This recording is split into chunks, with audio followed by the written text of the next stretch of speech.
জানো, আজকে আমাদের ওই ছোট ছেলেটা আমাকে এমন একটা শিক্ষা দিল না, আমি সারা জীবন মনে রাখবো। কেন, কি হয়েছে গো? আজকে যখন আমি ওকে স্কুল থেকে নিয়ে আসতে গেছিলাম, তখন ও বায়না করলো যে পাপা আমি একটা ক্যাডবেরি খাবো। তো ওকে নিয়ে আমি একটা ক্যাডবেরির দোকানে গেলাম। আর দোকানদারটা আমার বন্ধু হয়।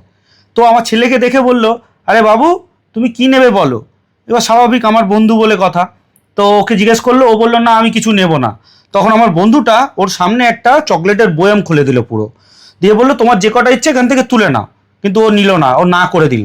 তারপরে যখন আমার ওই বন্ধুটা ওকে এক মুঠো চকলেট ওর হাতে দিল, তখন ও পুরোটাই কিন্তু ব্যাগে করে নিয়ে চলে এলো। তখন ও যখন ওই দোকান থেকে বেরিয়ে বাইরে এসছে, তখন আমি ওকে জিজ্ঞাসা করলাম, কি রে, যখন কাকাই বললো তোকে যে লজেন্সগুলো নে, তুই নিলি না, কিন্তু কাকাই যখন পরে তোকে লজেন্সগুলো দিল, তখন তো তুই সব কটা নিয়ে নিলি, এরম কেন করলি? বলছে, পাপা আসলে দেখো, আমার হাত তো ছোট ছোট বলো, আমি যদি ওই লজেন্সের বয়মের মধ্যে হাত ঢুকিয়ে তুলতাম তাহলে তো অল্প কটা লজেন্স উঠতো, কিন্তু কাকাইয়ের হাত তো অনেক বড়। সেই জন্য কাকাই যখন আমাকে হাত ঢুকিয়ে লজেন্সগুলো বার করে দিল, তখন আমার কাছে আরও বেশি লজেন্স এলো।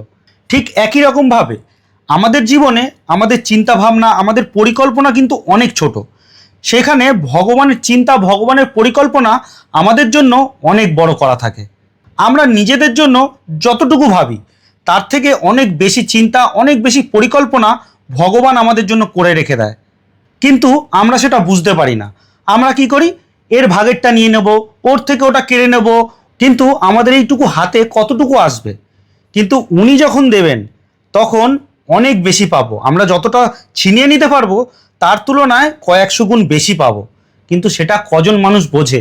আজকে আমি এটা খুব ভালোভাবে বুঝতে পেরেছি গো।